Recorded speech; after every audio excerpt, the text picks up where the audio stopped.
Hello friends, स्वागत है आपका चिराग क्लासेस के ऑनलाइन यूट्यूब चैनल के ऊपर। तो फ्रेंड्स, कैसे हो आप लोग? आई होप आप सब बढ़िया होगे और अपना एसएससी जीडी भर्ती 2024 की यहाँ पर तैयारी में लगे होगे। तो फ्रेंड्स, मात्र अब आपके पास लगभग 20 दिन से भी कम समय बाकी रहा है एग्जाम के लिए। तो फ्रेंड्स, इन दिनों आपको किस प्रकार तैयारी करना चाहिए, क्या आपका स्ट्रेटेजी प्लान होना चाहिए, इसके साथ साथ रिविजन किस प्रकार करना चाहिए। मोस्ट इंपोर्टेंट चीज होती है रिविजन। अगर आप ज्यादा पढ़ने से अच्छा है जो आपने पढ़ा है वो पीछे आप याद रखो, वो आप रिवीजन करो। तो फ्रेंड्स, आज के इस वीडियो के अंदर मैं आपको ये बताऊंगा कि इन 20 दिनों के अंदर आपको क्या किस प्रकार रिवीजन करना है, रिवीजन की क्या स्ट्रेटेजी रहने वाली है, क्या प्लानिंग रहने वाली है। इस वीडियो के अंदर मैं आपको बहुत सारी कुछ ऐसी बातें हैं जो आपको सिलेक्शन के बहुत ज्यादा नजदीक ले जाएंगी, ऐसी बातें इस वीडियो के अंदर बताने वाला हूं। तो फ्रेंड्स, यहां पर मैं एक चीज क्लियर कर देता हूं कि ओनली 0.1% स्टूडेंट इस प्लानिंग, इस स्ट्रेटेजी को यहां पर जानते हैं। तो आप भी जानोगे, लेकिन आपको वीडियो पूरा देखना पड़ेगा। यहां पर रिवीजन का मतलब यह नहीं होता कि आप अपने जो लेक्चर वीडियो है, जो मतलब आपकी वीडियो क्लासेज है, जैसे आपने मैथ, रीजनिंग, जीके, जीएस के लिए जो भी क्लासेस देखी है या फिर जो आपने नोट्स बनाए उनको हूबहू पढ़ना या उनको हूबहू देखना, यह आपका रिवीजन का मतलब नहीं होता है। तो फ्रेंड्स, आप में से बहुत सारे कैंडिडेट के दिमाग में यह सवाल चल रहा होगा कि सर, रिवीजन का असली मतलब क्या होता है, किस प्रकार हम रिवीजन करें ताकि हमारे को जो भी हमने पढ़ा है वो लंबे समय तक याद रहे। फ्रेंड्स, रिवीजन का मतलब यही होता है, जैसे आपके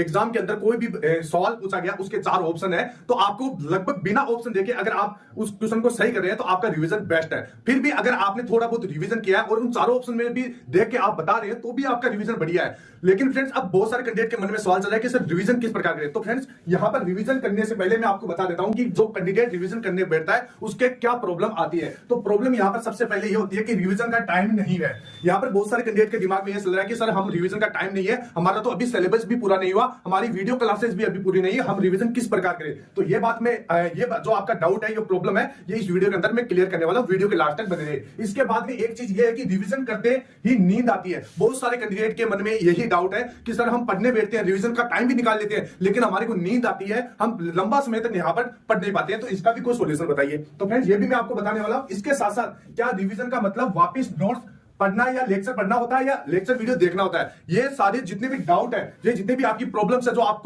जो आप पढ़ते समय डेली लाइफ में आपको देखने को मिलती है, ये सारे इस वीडियो के अंदर मैं क्लियर करने वाला हूं। बस वीडियो पूरा देखना, ठीक है फ्रेंड्स। अगर फ्रेंड्स आपने साइंटिफिक रिवीजन का मेथड जान लिया तो आपको चीजें बार बार पढ़ने की जरूरत नहीं है, बार बार नोट्स देखने की जरूरत नहीं, बार बार वीडियो क्लासेस देखने की जरूरत है। एक बार पढ़ लिया, बस याद हो गया। फ्रेंड्स, यहाँ पर वीडियो में आगे बढ़ने से पहले मैं अपना आपको इंट्रोडक्शन दे देता हूं। मेरा नाम रवि कुमार है और मैं राजस्थान के नागौर जिले से बिलोंग करता हूं और मेरा 2018 की एसएससी जीडी में सीआईएसएफ में सिलेक्शन हुआ था। मेरी ट्रेनिंग हुई थी आरटीसी भिलाई के अंदर। तो फ्रेंड्स, आपको मैं एक सवाल पूछता हूं, रिवीजन का बेस्ट मेथड क्या होता है। जैसे आपको मैं एक सवाल ये भी पूछ रहा हूं कि आपने लास्ट 5 वीडियो कौन से देखे, आपको याद है? फ्रेंड्स, मैं गारंटी लेता हूं 99% कैंडिडेट को ये भी याद नहीं होगा कि उन्हें 5 वीडियो जो रील्स देखते हैं आप, लास्ट 5 वीडियो कौन से देखे होंगे।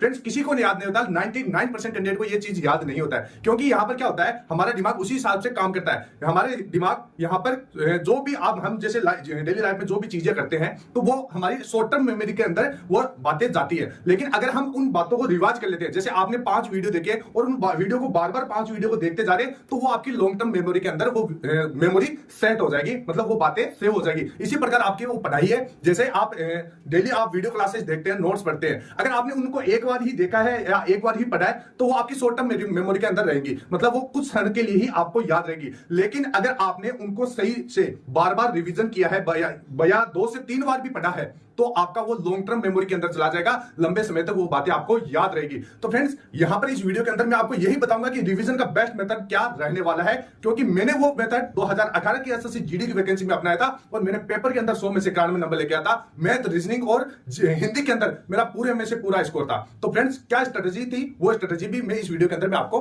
बताने वाला हूं। फ्रेंड्स, यहां पर सबसे पहला सवाल आपका यही है, आपकी सबसे पहली प्रॉब्लम यही है कि सर, रिवीजन का टाइम नहीं है। तो फ्रेंड्स, मैं आपको बता देता हूं, रिवीजन के लिए टाइम नहीं चाहिए। अब आप बोले कि सर, रिवीजन के लिए टाइम नहीं चाहिए तो रिवीजन कैसे करेंगे। तो फ्रेंड्स, एक उदाहरण से आप समझिए इस चीज को। यहां पर मैं आपको एक उदाहरण देता हूं, आपको उसका जवाब देना है, वीडियो को पॉज करके उसको कमेंट बॉक्स में उसका आंसर देना है। आप मान लीजिए एक लड़का था, यहां पर एक लड़का था और वो बहुत ज्यादा आलसी था, वो डेली बहुत ज्यादा खाता रहता था। उससे क्या हुआ, वो बहुत ज्यादा मोटा हो गया। तो फ्रेंड्स, इससे क्या हुआ, उसके घर वाले उसको एक डॉक्टर के पास ले जाते हैं। अब डॉक्टर ने उनको 2 प्रकार की सलाह दी थी। तो 2 प्रकार की सलाह कौन कौन सी है। यहां पर क्या हुआ था, एक बार तो उसको क्या कहा था कि डेली आपको 10 मिनट रनिंग करनी है, ठीक है फ्रेंड्स।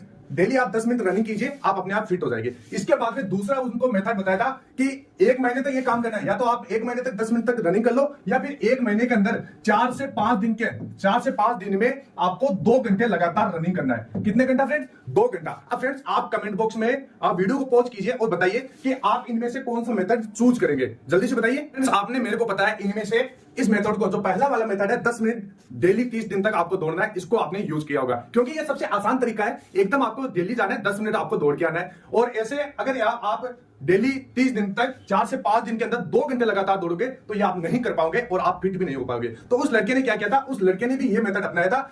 30 दिन तक लगातार उसने 10 मिनट तक लगातार दौड़ते रहा था 30 दिन तक, और वो अपने आप फिट हो गया। अब फ्रेंड्स मैंने आपको ये उदाहरण क्यों दिया, चलिए इसको आपकी पढ़ाई से रिलेटेड करते हैं। आपका जैसे आप पढ़ाई करते हैं और आपका जैसे लास्ट 20 दिन आपका एग्जाम का बचा है, तो आप क्या करोगे, या आप इन दोनों में से इस मेथड को यहां पर यूज करोगे। आप सोचोगे कि डेली यहाँ पर रोज रिवीजन कौन करेगा, 10 मिनट तक लगातार 20 दिन तक यहाँ पर कौन रिवीजन करेगा। तो फ्रेंड्स इस मेथड को आप नहीं अपनाओगे और इस मेथड को अपनाओगे। आप क्या करोगे, जैसे एग्जाम के लास्ट दिन बचते हैं, जैसे 1 से 2 दिन बचते हैं, और 1 से 2 दिन के अंदर मैं 4 से 5 घंटे रिवीजन कर लूंगा और मैं पास हो जाऊंगा। लेकिन ये यहाँ पर गलत तरीका है, ये तरीका आपका गलत है, इससे आप सक्सेस नहीं हो पाओगे। तो फ्रेंड्स अब है कि आपको रिवीजन के लिए टाइम नहीं निकालना। तो फ्रेंड्स अब बहुत सारे कैंडिडेट सोच रहे हो कि सर आप क्या करें। तो फ्रेंड्स अब मैं आपको यहां पर बताने वाला हूं हमारी short term revision 10 minute rule. इसके अंदर मैं आपको बताऊंगा कि किस प्रकार आपको रिवीजन करना है शॉर्ट टर्म के लिए। तो यहां पर सबसे पहले आपको क्या करना होगा फ्रेंड, जो भी आप जैसे अभी आपके पास कुछ भी वीडियो क्लासेज है या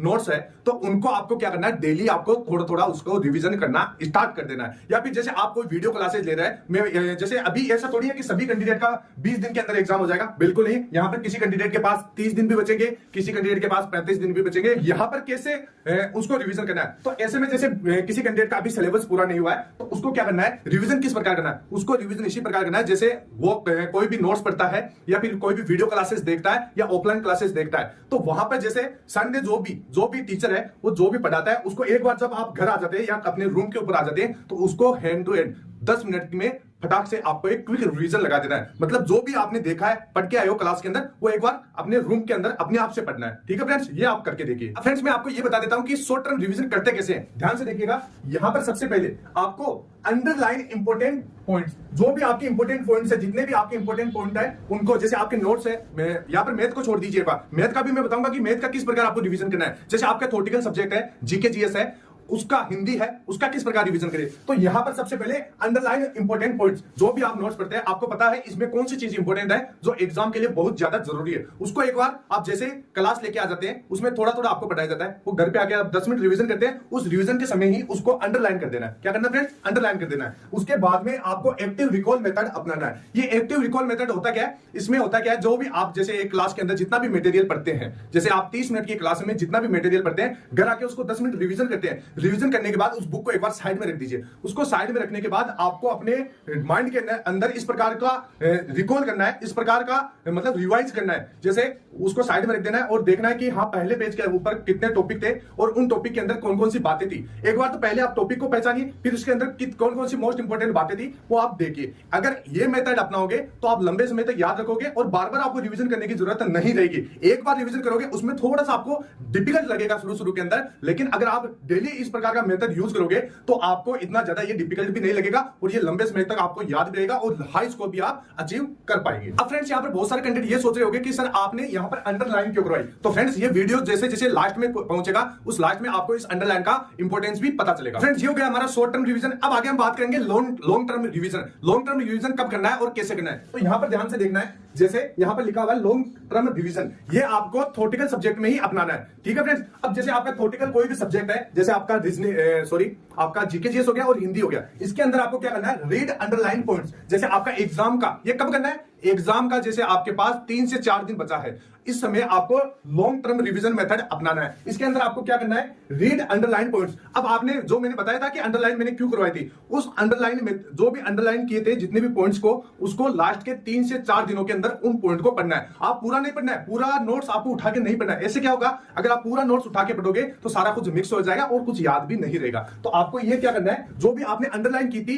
डेली 10-10 मिनट के जो आप वीडियो देखते थे, उनमें से जो आप पॉइंट्स निकालते थे, उनको लास्ट समय में आपको लॉन्ग टर्म मेथड के अंदर अंडरलाइन जो भी पॉइंट किए वही आपको पढ़ना है। ठीक है फ्रेंड्स, जैसे आपने ये पढ़ लिया, उसके बाद में बेस्ट तरीका आपका मॉक टेस्ट और पीवाईक्यू। फ्रेंड्स, जो भी आप कोई भी एग्जाम देते हैं, चाहे एसएससी जीडी हो, चाहे आरपीएफ का हो, चाहे दिल्ली पुलिस कांस्टेबल का हो, उसके अंदर आपको क्या करना है, आपको एक बार मॉक टेस्ट जरूर लगाना है। मॉक टेस्ट लगाने के बाद पीवाईक्यूज भी आपको देखना है कि प्रीवियस ईयर के अंदर किस प्रकार के क्वेश्चन पूछे जा रहे हैं और मैं किस प्रकार के क्वेश्चन यहां पर पढ़ रहा हूं। इससे बहुत ज्यादा फायदा होने वाला है। आप फालतू के क्वेश्चन नहीं पढ़ोगे, एक आपको एग्जाम का लेवल पता चलेगा और एक आपकी प्रैक्टिस और कैलकुलेशन बहुत ज्यादा हो जाएगी। तो ये सारी चीजें आपको ध्यान में रखना है। मॉक टेस्ट लगाने के बाद में फुल एनालिसिस करना है, देखना है कहां पर क्या गलतियां हो रही है और वो गलतियां क्यों हो रही है। उन गलतियों को पहचानने की कोशिश कीजिए और एक डायरी के अंदर नोट डाउन कीजिए। एक रफ डायरी रखिए, उसके अंदर आपको डायरी के अंदर अपनी जो भी मिस्टेक्स हुई है मॉक टेस्ट लगाते समय वो यहां पर नोट डाउन कर लेना है। और लास्ट समय बचता है 2 से 3 दिन के अंदर उन जितने भी मिस्टेक्स है उनको भी आपको सुधारने की कोशिश करना है, उनकी प्रैक्टिस करने की कोशिश करना है। यहां पर मैं आपको यह बता देता हूं लॉन्ग टर्म मेथड के अंदर आपको मैथ का रिवीजन किस प्रकार करना है। तो फ्रेंड्स, मैथ के रिवीजन के लिए मैं आपको टॉपर्स की स्ट्रेटेजी बता देता हूं। बहुत सारे टॉपर्स होते हैं जो अपना सिलेक्शन लेते हैं, वो किस प्रकार लेते हैं, किस प्रकार मैथ की प्रैक्टिस करते हैं, किस प्रकार रीजनिंग की प्रैक्टिस करते हैं। तो इसके लिए वो क्या करते हैं, क्वेश्चंस की प्रैक्टिस करते हैं, बहुत सारे क्वेश्चनों की प्रैक्टिस करते हैं जो एग्जाम के लिए लाइक हो। जैसे मॉक टेस्ट से उनको क्वेश्चनों का पता चल जाता है कि किस प्रकार के क्वेश्चन आ रहे हैं, तो एक बार क्या करते हैं, जैसे वो रैंडमली क्वेश्चनों को वहां पर बार बार प्रैक्टिस करते हैं, बार बार प्रैक्टिस करते हैं। इससे आपको यह भी पता चलेगा कि हाँ, इस क्वेश्चन के अंदर मेरे को ज्यादा समय लग रहा है, इस क्वेश्चन को मैं करने के अंदर समर्थ नहीं हूं, मेरे को करने में ज्यादा मतलब इसके अंदर प्रयास करना पड़ रहा है। तो आप क्वेश्चन को पहचान लेंगे। इसके बाद में आपको क्या करना है, वीक पॉइंट को, वीक टॉपिक को पढ़ना है। मतलब आपको लास्ट के समय के अंदर वीक टॉपिक है जो भी आपका मैथ के अंदर जितने भी है उन वीक टॉपिक को पढ़ना है। जो भी आपकी इजी टॉपिक है उनको रहने देना है, क्योंकि अगर आप इजी टॉपिक को लेकर बैठ जाओगे और उनको पढ़ने बैठोगे तो आपके पास इतना समय भी नहीं रहेगा। तो आपको क्या करना है, जो भी आपकी वीक पॉइंट है जो आपको मॉक टेस्ट से पता चलेगा उनको आपको पढ़ना है, उनकी प्रैक्टिस करना है। एक जैसा कोई भी जैसे आपका प्रतिशत है तो प्रतिशत के आपके क्वेश्चन गलत हो गए तो प्रतिशत के आपको 50 सवाल का प्रैक्टिस करना है, तब जाके ये क्वेश्चन आपका, तब जाके आपका ये टॉपिक आपका बढ़िया रहेगा। ये होता है मैथ का प्रैक्टिस। अब यहां पर फ्रेंड्स मैं आपको ये बता देता हूं कि रिवीजन बोरिंग, यहां पर रिवीजन इज बोरिंग। बहुत सारे कैंडिडेट सोचते हैं कि क्या रिवीजन बोरिंग है। इसके अंदर एक सवाल आपका ये बनता है कि किस प्रकार रिवीजन करें। तो फ्रेंड्स, रिवीजन के लिए मैं आपको बता देता हूं, रिवीजन बोरिंग नहीं होता। रिवीजन को बोरिंग आप बनाते हैं। वो कैसे बनाते हैं, जैसे आप क्या करते हैं, जैसे आपका सिलेबस पूरा हो गया, आपका कोर्स पूरा हो गया, आप क्या करते हैं, आप अपने नोट्स उठाते या वीडियो क्लासेस उठाते और बेड के ऊपर लेटे लेटे उनको देखते रहते हैं या पढ़ते रहते हैं। इससे क्या होता है, वो आपको कुछ समय तक आप उसको देख पाएंगे और उसके बाद में आपको नींद आना शुरू हो जाएगी, जो सबसे बड़ी मिस्टेक होती है। सबसे ज्यादा यहाँ पर बहुत सारे कैंडिडेट, जैसे 99% कैंडिडेट की सबसे बड़ी प्रॉब्लम यही होती है कि उनको पढ़ते वक्त नींद आती है। नींद आने का कारण यही होता है कि उनको क्या होता है, वो नोट्स को सोते सोते पढ़ते हैं या वीडियो क्लासेज है वो सोते सोते देखते हैं। ठीक है फ्रेंड, ये आपको नहीं करना है। इसके बाद में आपको क्या तरीका अपनाना है, तो यहाँ पर मेक डेडलाइंस, आपको डेडलाइंस बनाना है। जैसे आपके पास लास्ट के 20 या 25 दिन बचे तो आपको क्या करना है, किस प्रकार करना है, रिवीजन। तो यहां पर जैसे आपने जीके जीएस के अंदर आपको रिवीजन कैसे करना है मैं आपको ये बता देता हूं। जैसे कोई भी आपका टॉपिक हो, जैसे दिल्ली सल्तनत है या फिर जैसे आपके अनुच्छेद वगैरह है, पॉलिटिक्स वगैरह है, कोई भी टॉपिक मान लीजिए, उसका रिवीजन करते समय आपको एक डेडलाइन बनाना है कि मेरे को लास्ट 20 मिनट के अंदर इसको पढ़ना ही पढ़ना है। यानी आपका जो लिमिटेड बनानी है, लिमिट्स बनानी है कि मेरे को इस समय सीमा के अंदर इतना टॉपिक पढ़ना ही पढ़ना है। माइंड के ऊपर एक प्रेशर डालना पड़ेगा, तब जाके आपको याद होगा, तब जाके आपकी नींद खराब, मतलब नींद नहीं आएगी आपको। तो ये डेडलाइंस बनाना है। कोई भी टॉपिक है उसका रिवीजन करने के लिए आपके माइंड में एक टाइम सेट कर लेना है कि मेरे को लास्ट 25 मिनट के अंदर, लास्ट आधे घंटे के अंदर इसका रिवीजन करना ही करना है, चाहे मैं सो के पढ़ूं चाहे रो के पढ़ूं। ये चीज आपको ध्यान में रखना है, तब जाके आपको यहाँ पर जो नींद की प्रॉब्लम है वो आपकी यहाँ पर नहीं आएगी। इसके बाद में आपको क्या करना है, जैसे अगर बहुत सारे कैंडिडेट को नींद आती है तो रिवीजन करते समय आपको जैसे कोई भी टॉपिक है तो उस टॉपिक में से आप एक नोटबुक उठा लीजिए, रफ नोटबुक। आपको एक रफ नोटबुक उठा लेना है और उस नोटबुक के अंदर लिखना शुरू कर देना है। कोई भी जैसे आप रिवीजन करते हैं उस टॉपिक को बार बार लिखना शुरू कर देना है। इससे क्या होगा, आपका हाथ चलता रहेगा, आपका माइंड का जो कनेक्शन है वो हाथ से रहेगा। तो इससे क्या आपको नींद नहीं आएगी। तो ये सारा मेथड अगर आप अपनाओगे तो आपको बिल्कुल भी यहाँ पर नींद नहीं आने वाली। अब यहाँ पर बहुत सारे कैंडिडेट बोले कि समय कम है। फ्रेंड्स, यहाँ पर समय बिल्कुल भी, मैं मानता हूं शायद आपके पास लगभग 10 दिन का समय रहेगा या 20 दिन का समय रहेगा।